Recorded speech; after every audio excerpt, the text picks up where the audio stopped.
Eteryje laida Polis ant kalvos. Sveiki, gerbimieji. Su jumis laida Polis ant kalvos, kurią veda politologas Marius Kundratas. Antrojoje karalių knygoje, 22 skyriaus 2 eilutėje, kalbama apie karalių Jošiją. Jis darė tai, kas teisinga viešpaties akyse ir vaikščiojo savo tėvo Dovydo keliais, nenukreipdamas nei į kairę, nei į dešinę. Iš tiesų, Dovydas buvo Jošijo protėvis. Raštas moko mus remtis teisinga savo pirmtakų patirtimi ir veikla. Ir savo himne giedame: iš praeities tavo sūnūs te stiprybę semia.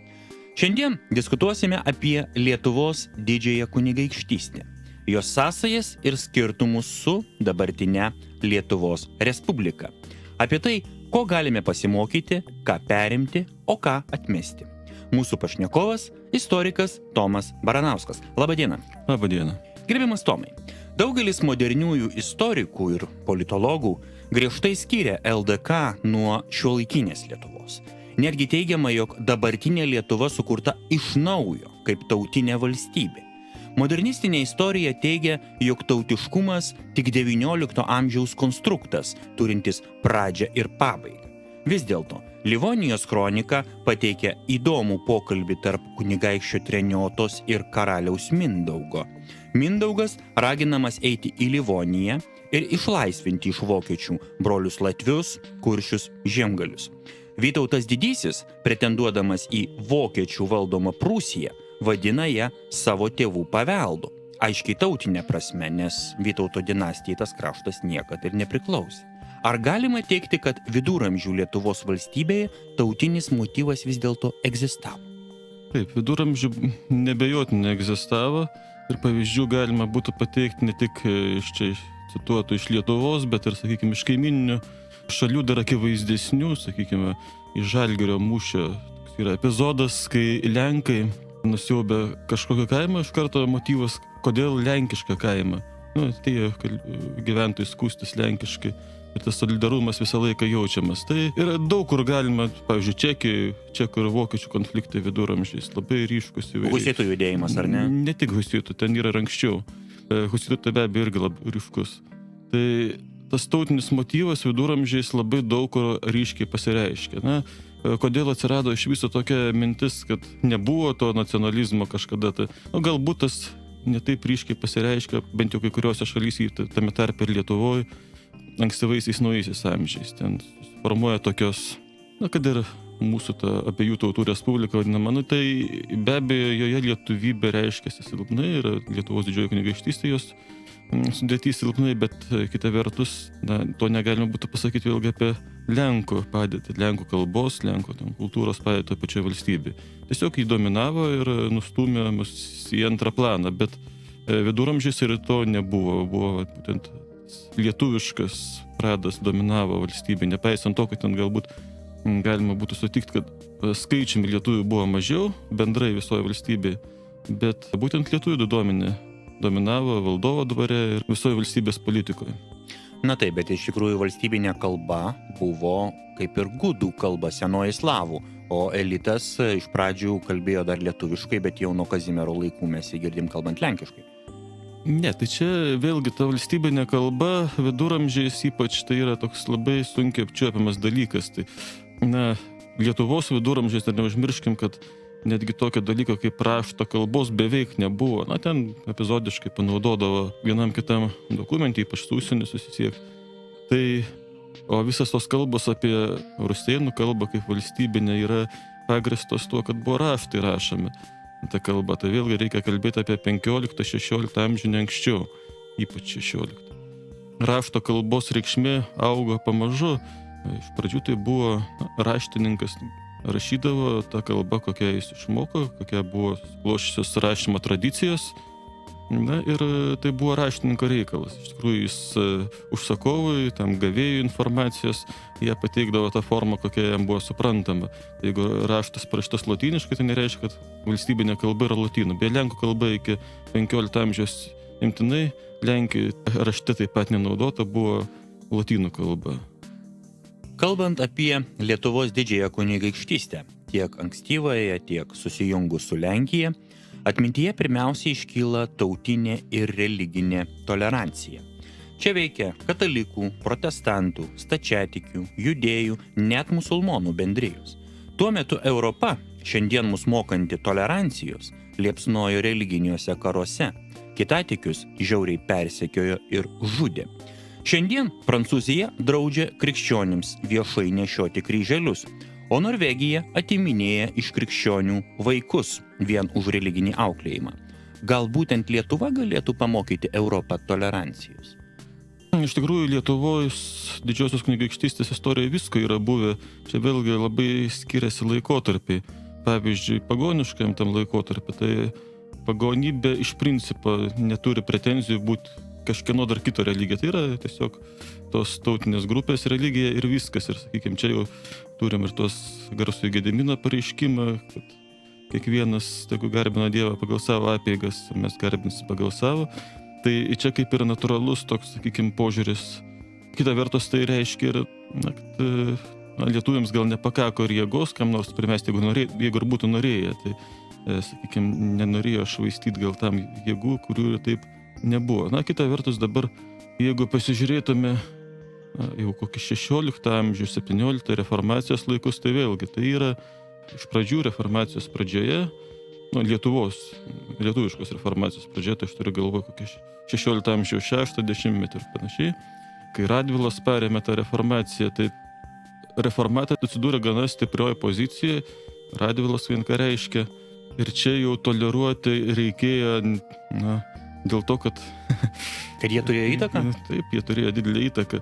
Paskui, kai ta įtaka nusilpo, kai dalis Radvilo grįžo į katalikybę ir paskui juos ten dar eilė Lietuvos giminių, tai ta reformatų, sakykime, padėtis pasidarė žymiai sudėtingesnė ir iš tikrųjų ypač ją pasunkino karai su Švedija ir su Maskva, tai čia Maskva tai ir stačiatikių padėtį pasunkino, tai dėl to, kad jie simpatizavo toms užsienio jėgoms, kurios buvo jiems religiškai artimas. Iš čia yra tos, sakykime, tam tikras persekiojimas, gal jis nepasiekė, aišku, tokių jau krūvinų įvykių, kaip kai kuriuose... Baltramiejaus nakties čia nebuvo. Baltramiejaus nakties nebuvo, bet nereiškia, kad viskas buvo tokia idilė. Taip. Bet juk Lietuvoje veikia ir, pavyzdžiui, arijonų bendruomenė, kuri tikrai neturėjo kažkokios žymesnės politinės įtakos, bet gana ilgai buvo toleruojama. Tie patys žydai ir, sakysim, musulmonų totorių bendruomenė, karaimai. Taip, dėl to, kad Lietuvoje apskritai nebuvo tokios skaičiumi dominuojančios konfesijos. Tai gal politiškai, tai aišku, katalikybė, bet daugelį atvejų dominavo, jeigu kalbam apie 16-18 amžių, išskyrus gal tokį laikotarpį 16 amžių, kai dar buvo pakeliami reformatai, tai sunku pasakyti, kas ten dominavo tuo laikotarpiu. Kągi, trumpam pasitrauksime muzikiniai pertraukėlį ir grįšime diskutuoti. Eteryje laida Polis ant kalvos. Ir štai mes grįžome. Šiandien ypač jautrus klausimas – geopolitika. Dalis piliečių mano, kad Lietuvai reiktų siekti glaudesnių santykių su Rusija ir mažiau bičiuliautis su tolimąja Amerika. Bet Lietuvos istorijoje turime įdomų pavyzdį kunigaikštį Jonušą Radvilą. Jis Lietuvos vardu sudarė sąjungą su Švedija, prieš Lenkiją ir iš dalies prieš Rusiją. Įdomi logika. Pasirinktas būtent tolimesnis sąjungininkas, pajėgus apginti nuo artimesnių kaimynų, bet stokojantis galių pats tave praryti. Galbūt šiandieninės Lietuvos integracijos į NATO kontekste šis pavyzdys gali būti aktualizuotas iš naujo? Aš sakyčiau, kad gal ne visai ten jis toks tolimas kaimynas, ta Švedija, jo labiau, kad tuo metu kariuomenė tiesiog įžengė į Lietuvą ir buvo čia, tai Livonija jiems priklausė ir panašiai, tai tiesiog, aš sakyčiau, Radvila tuo metu pasirinko vienintelį variantą, kuris jam buvo likęs. Nes didžiąją Lietuvos dalį jau buvo užėmus Rusija, liko ten Žemaitijos, trupučiu gal kitos teritorijos, bet daugiausiai Žemaitija. Ir Jonušas Radvila pasitraukė ten, į Kėdainius ir pasidavė švedams, kurie kaip tik veržėsi tuo tarpu į Lietuvą, į Lenkiją. Lenkijai, pavyzdžiui, tai švedai apskritai, čia Inkevičiaus tvanas daugiausia apie švedus kalba, nes Lenkija užplūdo būtent švedai, iki pat Krokovos. Tai jų atminty taip labiau švedai kaip okupantai išliko. Tai va, tai čia yra, kaip tokios aplinkybės tiesiog buvo ir čia pasirinkimo didelio negalėjo būti. Na, iš tiesų, Jonušo Radvilos ir apskritai Radvilų giminės atvejis turbūt yra išskirtinis tiek Lietuvos valstybės, tiek ir, sakykime, Lietuvos krikščionybės kontekste. Ar galima sakyti, kad protestantiškoji krikščionybės versija buvo ir tam tikrų tautinių siekių pasireiškimas, ar bent jau susijęs, na, sakykime, protestantiška Radvilų Lietuva versus katalikiškoji Lenkija? Galėjo būti toks projektas, toks variantas? Nu, čia labai sunku tai permesti į politiką tokius dalykus, nes aišku, kad jeigu žiūrėsim į knygų leidybą, švietimą religinį, tai be abejo protestantai buvo pradininkai, ten ir Mažvydo katekizmas, pirmoji lietuviška knyga. Na, katalikai irgi stengiasi neatsilikti, bet jau jie, sakykime, įsijungia į tas varžybas dėl lietuviškos literatūros leidimo vėliau. Sakykime, na, čia katalikų autorius būtų Daukša, kuris išvertė į lietuvių kalbą Pastilę, tai ten įvade lenkų kalba pas jį netgi labai keistai, aš skaitau šitas tekstą, tai ten įvadas nereliginis, jis yra politinis, jis yra aiškina lietuvių kalbos būtent politinę reikšmę ir netgi pasako tai, kad šitos knygos vertimas lietuvių kalbą, jeigu ir nebūtų, neteiktų jokios kitos naudos, tai bent jau pasitarnautų ten būtent pilietiškumo ugdymui. Taip. Tai dar vienas klausimas, kuris galėtų būti aktualizuotas šiandien, ar ne? Taip, tai, na, o protestantai savo ruoštų, tai irgi, gero, na, leido tos literatūros nemažiau, gal ir daugiau, jo labiau, kad buvo ten ir Lietuvos didžioji kunigaikštystė, tai kalvinistinė literatūra, ir Prūsija, kuri apskritai visą Lietuvos didžiąją kunigaikštystę, tarkim, 17 amžiuje, buvo tolygus, jei nedidesnis centras leidybos, tai irgi labai svarbus. Paskui 18 amžiuje jau viskas, tas kiekybė pradėjo krypti katalikų pusę, bet tai 18 amžius. Dar vienas įdomus klausimas susijęs su reformacijos istorija. Na, man ypač jis įdomus kaip kėdainiečiui. Kėdainių burmistro Jaugelio Telegos laikais, kaip žinome, lietuvių kalba taip pat skambėjo ir tuometiniai Kėdainių savivaldybė, jeigu ją galima tai pavadinti, Kėdainių rotušėje. Ar tai buvo išskirtinis atvejis Lietuvoje tuometinėje, ar būtų ir daugiau? Labai sunku pasakyti, iš tikrųjų, kokios kalbos buvo miestuose vartojamos, nes vėlgi skiriasi kartais rašto kalba ir šnekamoji kalba. Bet ko gero, kad Kėdainius galime pavadinti lietuviškiausiu Lietuvos miestu. Įdomu, kad ten Kėdainiuose išleista tokia gana didelė reformato knyga nuo bažnystės krikščioniškos, kurio tarsi sakoma, kad įteikiama yra Radvilai, kad jis ją skaitytų. Tai sunku pasakyti, kiek čia tos ceremoniškumo tame yra, bet tikėtina, kad gal jis bent jau kažkiek suprato tą kalbą. Grįžtant prie tautinio klausimo. Liūdna tikrovė, kad Lietuvos valstybės galios viršūnėje lietuvių tauta tirpo. Iš pradžių rusėdama, po to lenkėdama. Ar galima teikti, kad tautinio pagrindo išplovimas ilgainiui tapo Lietuvos valstybės griūties priežastimi, ar jos reiktų ieškoti kitur?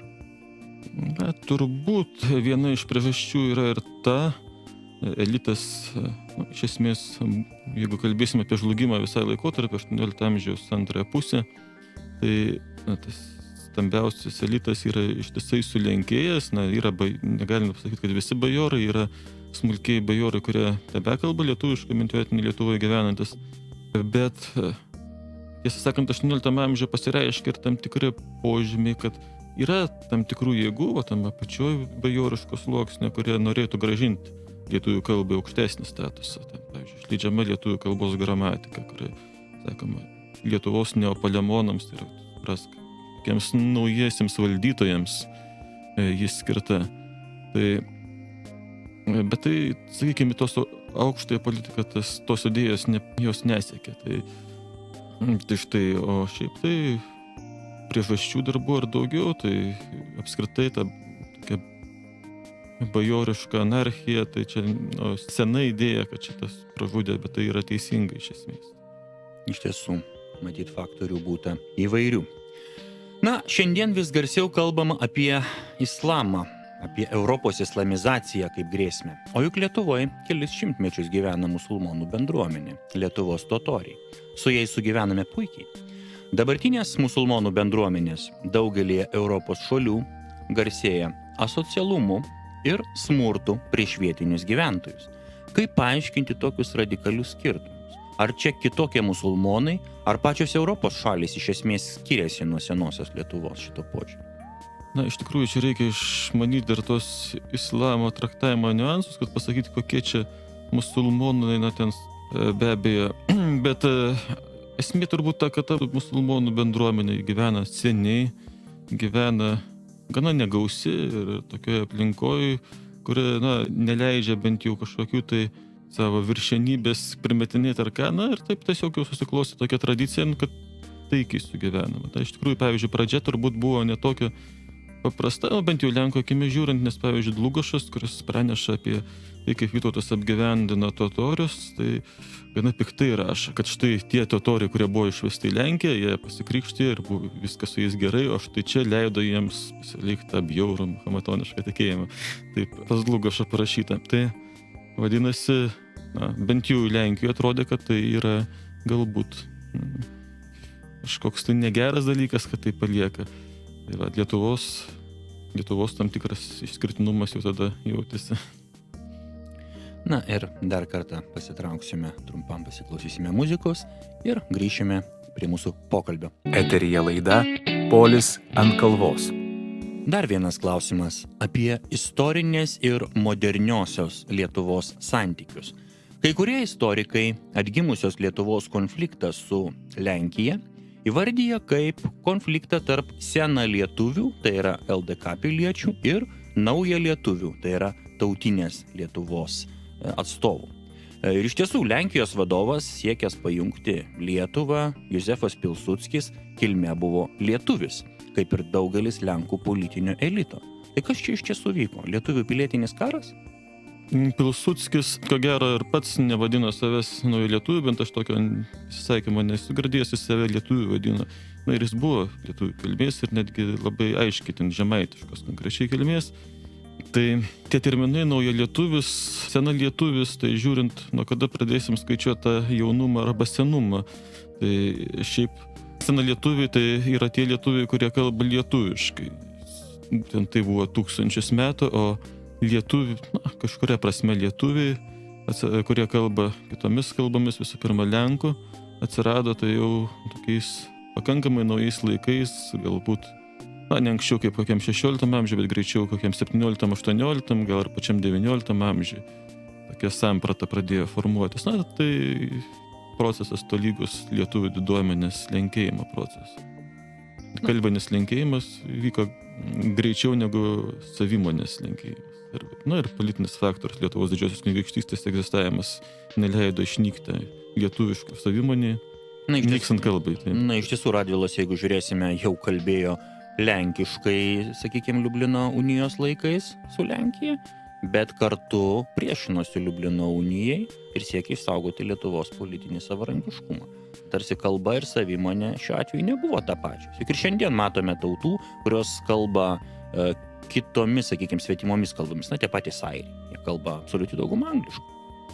Na, tiesą sakant, aš nežinau Liublino unijos metu, kaip kalbėjo Radvilas, labai sunku pasakyti, nes yra raštai, yra laiškai, na, bet tai yra rašto kalba, vėl tas skirtumas.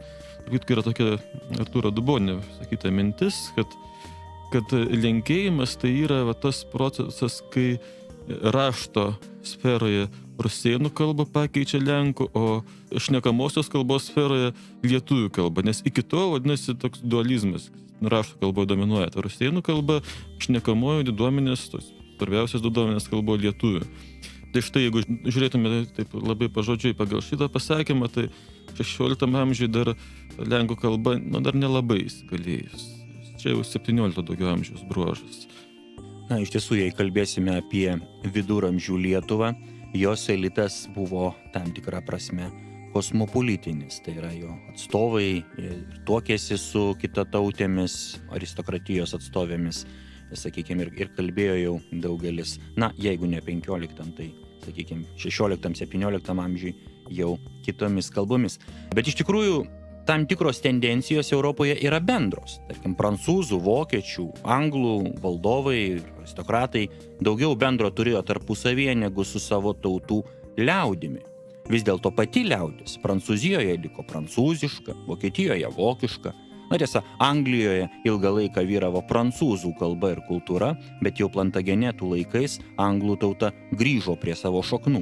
Tuo tarpu tokios tautos kaip lietuviai, škotai, iš dalies bretonai asimiliavosi visais lygiais. Kas skatino tokius skirtingus procesus? Na, tai lietuvių ne visais ten tuos žemesnių lygių, nes jeigu būtų asimiliavęs, tai mes nekalbėtume dabar lietuviškai. Tai taip, bet iš tikrųjų tas Lenkijos dominavimas unijoje su Lietuva tas ir lėmė, kad diduomenė permeta kalbą pamažu.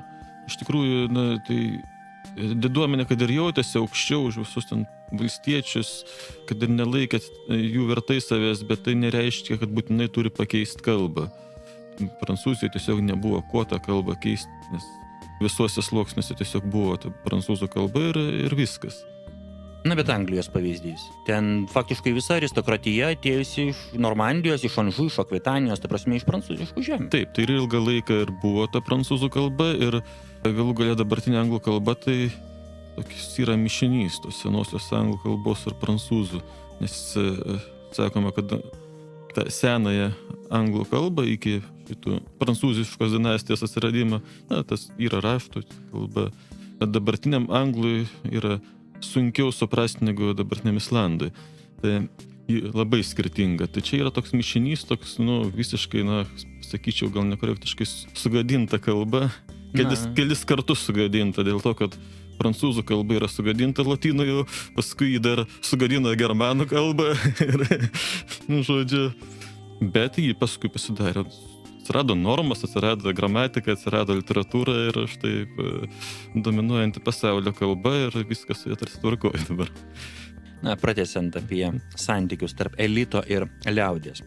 Viduramžių Lietuva buvo aristokratinė, šiuolaikinė demokratinė. Kuriantis naujai Lietuvai, didžioji dalis elito jau buvo nutautusi ir liaudis užsiaugino naują elitą. Šiandien regime naują atotrūkį tarp elito ir liaudės. Klausimas, ar gali kartotis panašus procesai, kai liaudės tiesiog atmes elitą ir užsiaugins naują?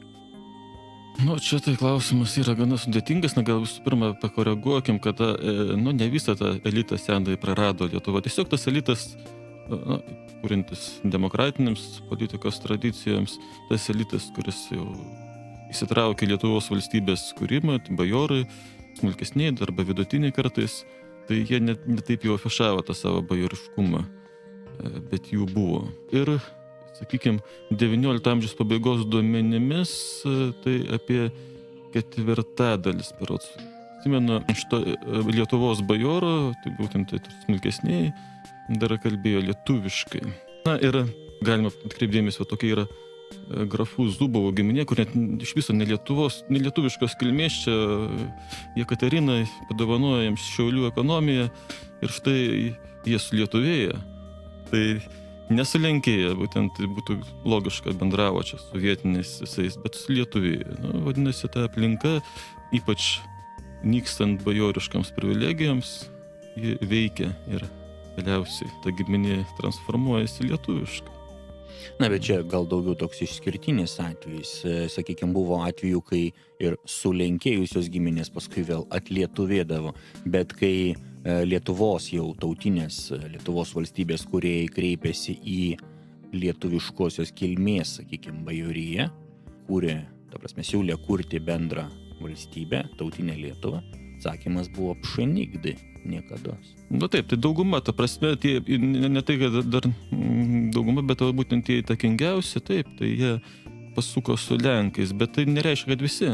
Tai, sakykime, ir dabar mes turim daug visokių bajoriškų organizacijų Lietuvoje, kurie ten yra visiškai lietuviškai kalbantis ir jokio ten lenkiškumo nepropaguoja. Tai ne visi bajoriškos kilmės žmonės įeina į tas organizacijas, tai tie, kuriems įdomu, tai čia, sakykime, nėra visiškai, sakykime, to atmetimo. Kartais perdedama yra sakoma, kad čia grinai valstiečiai liko. Ne visai valstiečiai ir, sakykime, liko tų bajorų, bet be abejo, didelė dalis senojo elito buvo atmesta. Tai dabar labai panašus dalykai, ten kai kurie elito atstovai kalbinio požiūriu gal dar ne, bet politinio požiūriu visai tampa eurofederalistais ir jiems Lietuva atrodo per smulku. Arba netgi pasaulio piliečiais, ar ne? Taip. Ir netgi, jeigu aš neklystu, dabar čia viena tokia veikiena, net kadangi tiksliai nepasakysiu, tai geriau nesakysiu pavardės, bet, žodžiu, pasakė, kad jaučiasi taip įkalinta lietuvių kalbos rėmuose, vadinasi, jai trūksta kažkokio tai, kad jie suprastų visas pasaulis, ar ką, kai ten kažką tai kalba labai išmintingo kabutėse. Tai vat ir klausimas už tai, ar negali būti taip, kad liaudis tiesiog atmes tokį elitą ir užsiaugins naują? Ar šiuolaikinėmis sąlygomis, tarkim, įmanomas toksai procesas? Čia labai sunku pasakyti, dėl to, kad dabar visgi tas atotrūkis tarp elito ir liaudės yra mažesnis ir elito mados labiau veikia iš karto pačią tą liaudį, bet kita vertus tai visai įmanomas toks scenarius. Tai čia jau reikėtų kalbėti apie žymiai ilgesnį laikotarpį ir be to tai yra gana skausmingas procesas. Tai visgi mes ne tik elitą praradom link to polonizacijos laikotarpio, bet ir dalį etninės teritorijos, žodžiu, tai nėra taip paprasta taip atmesti ir viską pradėti iš naujo. Grįžtant prie tarptautinių santykių. Nežiūrint atskirų Treniotos, Traidenio, Vytauto Didžiojo aspiracijų, viduramžių Lietuvos valdovai daugiau dėmesio skyrė valstybės plėtrai nei tautiniams reikalams. Plėstasi į Rusėnų žemės, po to susijungta su Lenkija. Tuo tarpu mūsų baltiškieji broliai, prūsai, latviai liko vokiečių valstybių valdžioje. Šiandien pagrindiniu strateginiu partneriu vėl skelbiama Lenkija. Tuo tarpu ryšiai su Latvija, kaip ir su Baltarusija, baltiškos kilmės šalimis, gerokai apleisti. Kas čia vyksta? Kartojasi istorija ar veikia kokie nauji motyvai? Sakykime, ta plėtra Lietuvos valstybės viduramžiais, tai, jie buvo būtinybė, kadangi, reikėjo ten tos kažkokių tai jėgų kovai su kryžiuočiais, kurie turėjo labai didelį jėgos rezervą iš išorės. O Rusija kaip tik tuo metu buvo tokia gana lengvai paimama teritorija su savo resursais. Kita vertus, taip pat, kaip pasakė, ten šitas Baltarusija tokia baltiškos kilmės teritorija, tai nors ir Rusija. Tai štai nemaža ta dalis tos Rusijos turėjo baltišką pagrindą ir yra, aišku, diskusinis klausimas, kiek tas pagrindas lėmė, kad lietuviai ten veržėsi, tos teritorijos nelabai priešinasi. Čia sunku pasakyti, iš šaltinių tas neišriškėtas faktorius, bet dabar mes šiaip žinom, kad tai yra baltiško pagrindo teritorijos. Tai galime įvairiai samprotauti. Na ir dar vienas klausimas. Jūsų nuomonė. Jei reiktų išrinkti 3 gražiausius pavyzdžius iš Lietuvos didžiosios kunigaikštystės istorijos, kuriuos galėtume taikyti šiandienos politikai, ką jūs įvardytumėte? Tai čia kaip ir įvykis ar asmenis ar... Tai gali būti įvykiai, o dar geriau, kad tai būtų tendencijos įvykių. Ko šiandien galėtume daugiausia pasimokyti iš Lietuvos didžiosios kunigaikštystės istorijos? Ar tai jau yra praeitas laikotarpis ir tiesiog į tą pačią upę nebeįbrisi? Iš tikrųjų, mokytis tai galima, bet visą laiką turi būti kažkoks tai iššūkis ir tada jau pradeda žiūrėti istoriją kitom akim. Pamatai tai, ko tau reikia. Tai štai galbūt dabar vienas iš tokių dalykų tai yra tas negatyvus pavyzdys, labiau aktualus, tai tas būtent apie ką mes ir kalbėjom, diduomenės nutautėjimas, nes tokių tendencijų galim iš tikrųjų išvelgti dabar ir kaip tai nepastebimai pasidaro ir apsiverčia visas tas, sakykime, valstybė buvo štai lietuviai sukūrė tokią galingą valstybę, tarsi turėtų viskas gerai, viskas sekasi ir staiga paaiškėja, kad ta valstybė jau susvetimėjusi patiems lietuviams. Ir visa ta galybė tarsi apsiverčia, atsigrėžia prieš pačią lietuvių tautą. Tai štai čia yra pamoka, kad reikia nenusiraminti išoriniais sėkmės bruožais. Čia ir dabar kartais sakoma, yra tokių tekstų, pasitaiko, kad štai kaip viskas yra gerai. Lietuva niekada nebuvo tokia ten galinga, ten štai NATO, čia dar kažkas, niekada nebuvo ten tokia įtakinga, ir Europos Sąjungos ir panašiai. Viskas absoliučiai yra gerai. Tokių tekstų. Tai štai nereikia leistis užliūliuojamiems. Nes viskas buvo tarsi gerai ir Lietuvos didžiosios kunigaikštystės laikais, bet štai tas tautiškumas nyko ir visas tas gėris taip pat. Na ir dar trumpam pasitrauksime, pasiklausysime muzikos ir sugrįšime dar užduoti keletą klausimų. Eteryje laida Polis ant kalvos. Netaip seniai iš vieno žmogaus teko išgirsti tokią įdomią ir, sakyčiau, provokuojančią mintį. Lietuva iš tiesų turėjo galimybę tapti, na, jei ne pasauliniu, tai bent jau Europos lygio veiksniu. Ir gana ilgai tokiu veiksniu ir buvo. Bet paskiau viską prarado. Ir tam tikrą prasme savo potencialą užleido kitoms valstybėms, aplinkinėms ir ko gero pirmiausia tarp jų būtų Rusija. Ir štai tas žmogus, su kuriuo teko bendrauti, tai laiko priežastimi, dėl ko lietuviai šiandien nelabai pasitiki Rusiją, sakykime taip švelniai tariant. Netgi tai buvo pavadinta tokiais žodžiais nuskriausto kačiuko miaukimas. Ar iš tiesų čia slypi kažkokie tai pavydo, sakykime, pagiežos motyvai santykiuose su Rusija, ar vis dėlto čia yra tos priežastys, kad šita valstybė mus keletą kartų buvo okupavusi ir dar kai kurie žmonės netgi prisimena, sakykime, Rusijos tuometinės Sovietų Sąjungos valdžią. Na tai čia yra elementarus, sakyčiau, patirtis ir savisaugos instinktas, nes iš tikrųjų čia nėra vien tik tai atmintis bloga, tai yra ir dabartinė agresyvi Rusijos politika, tai primena, kad istorija šitą dar nepasibaigė, kad Rusijos požiūris į kaimininės teritorijas ir kad jas reikia progai pasitaikius, jas prispaust, prijungti ir dar kaip nors su jom pasielgti, kiek jau ten jėgos leidžia, tai šitas nėra praeitis. O tada įsijungia tai to istorinė atmintis ir neleidžia šito užmiršti, kas buvo. Nes tas, kas buvo, nesibaigus tam laikotarpį Rusijos, sakykime, ekspansyvumą ar ten agresyvumą, jis gali ir pasikartoti. Ukrainoje kartojasi, pavyzdžiui. Tai matom tą ir turim turėti tą galvoje. Ar galima tam tikrą prasme pasakyti, kad mes, lietuviai, ir sukūrėme tiek Ukrainą, tiek Baltarusiją? Gal priešingo atveju, jeigu ten nebūtų Lietuvos, na, iš dalies po to ir Lenkijos, gal tai būtų tiesiog integrali Rusijos dalis, natūraliai?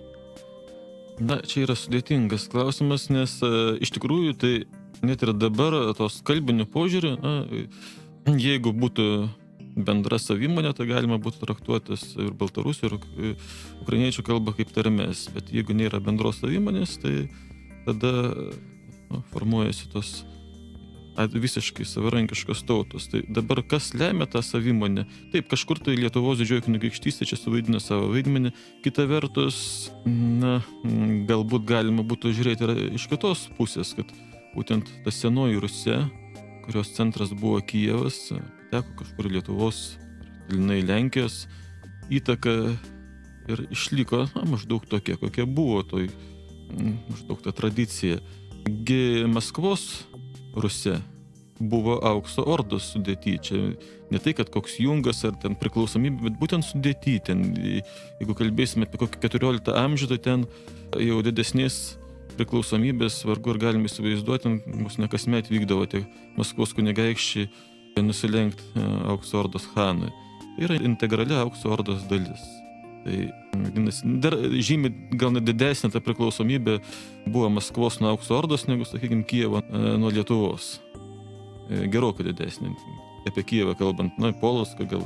Ir ko gero žiauresnė. Tai, gerokai, ar ne? Tai va, tai būtent nes kelios valstybės pasidalino tą senąją Rusiją.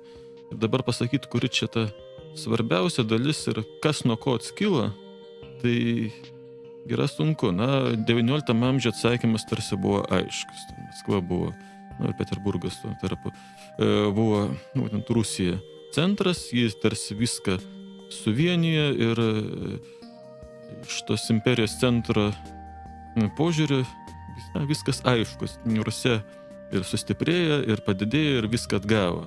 Ir tai yra rusai. Bet kai imperija subirėjo, vėl tas aiškumas išnyko, nes lieka epizodas, 19 amžiaus epizodas iš esmės.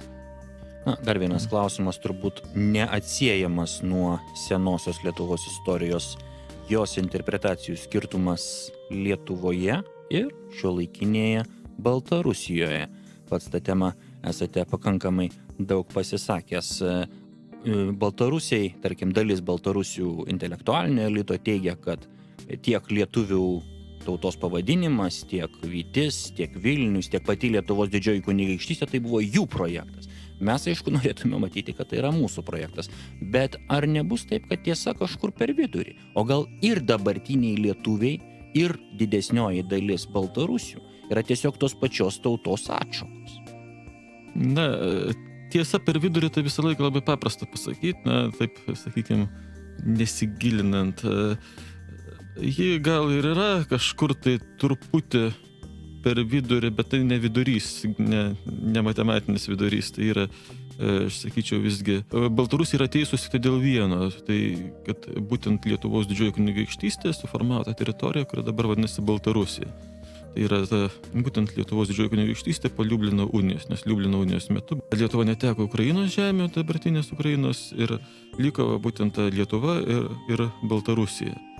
Tai ta prasme, be abejo, baltarusiems visą laiką tai buvo, yra ir bus aktualu pasakyti, visgi koks yra jų santykis su ta valstybė, kurioje jie susiformavo kaip atskira tauta. Na, sakyčiau, jeigu nebūtų šito Liublino unijos padalinimo, tos sienos, tai greičiausiai galėtume kalbėti apie bendrą baltarusių ukrainiečių tautą. Tai žymiai realesnis dalykas, negu, sakykime, bendra tauta su rusais.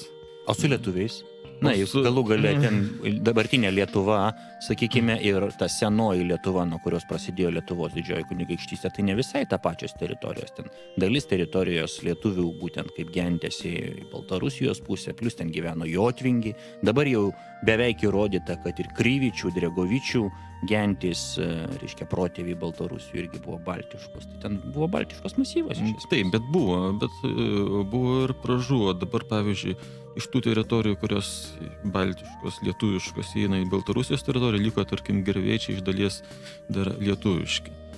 Tas gervėčių kraštas. Tai kiek vietiniai, kad ir tų pačių gervėčių Baltarusiai tapatina save su gervėčių lietuviais, tai vargu, netapatina dėja.